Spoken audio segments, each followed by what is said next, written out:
లగ్గం నీకు ఓవర్ చేసుకో అని చెప్పారు. నిష్టపూర్వకంగానే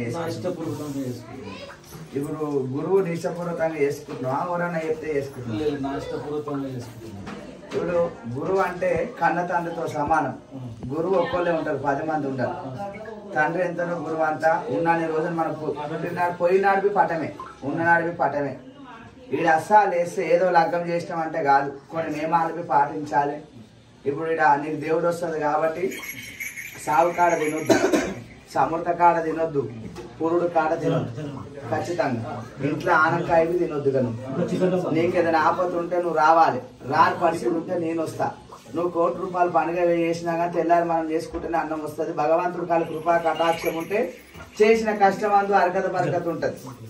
కాబట్టి ఇలా ఈ శివశక్తి రేపు ఆ ఒగ్గైనా అట్లా అనుకుంటూ వస్తే మనమే ఆగమవుతాం. నీకు ఎవరితో నస్తే వాళ్ళతో చేయించుకో, కానీ గురువు అయితే ఒక్కలే ఉంటుంది.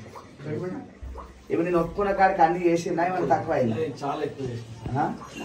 ఏమమ్మా? మరి పోయినాక కాల్చుకది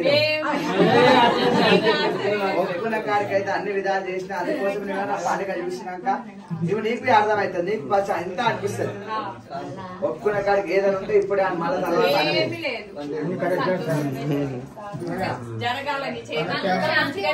జరుగుతుంది. భగవంతుడు కృప అనేది ఏదైనా కలిసినా ఎవరైనా శోషాతులు కలిసి శనార్థ అని చెప్పాలి. ఎక్కడికైనా పండుగలు పోయినా ఎక్కడికైనా గురువు చెప్పుకుంటే ఏంటంటే కొన్ని మనకు మంచి చెట్టు ఉన్నది కాపాడుకోనికి వస్తుంది. విన్నావా? ఏదైనా పండుగ చేసి 20 రోజులు తీసుకొని పోవాలి. ఏదైనా జాతర పోతావి గురువు వెంబడి పోవాలి. కొమ్మరెల్లి కానీ ఆడుకొని కొన్ని తెలుసుకుంటావు. కాబట్టి ఏదున్నా భగవంతుని వేసుకో. నరులను నమ్మితే చెడిపోతావు, దేవుని నమ్మితే చెడిపోవు. దేవుడిని నమ్మినప్పుడు ఫస్ట్ కష్టాలు ఉంటాయి, తర్వాత మనకు సుఖం అనేది వస్తుంది.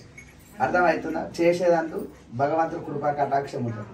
మరి మీ ఆయన గురువాడు నీకు ఇష్టమేగా? ఆయన చేసుకోవడం ఇష్టమా లేదా? కలపడే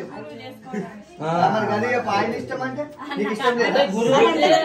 అంటే స్వామిని గురువుని చేసుకోవడం మీకు ఇష్టమేనా సమ్మతమేనా అని దాని అర్థం.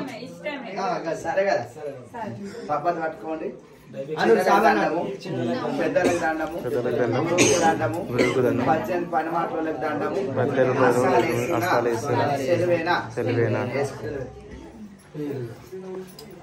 ఏమా దుర్గేష్ నువ్వు మంచిగా చేయాలి.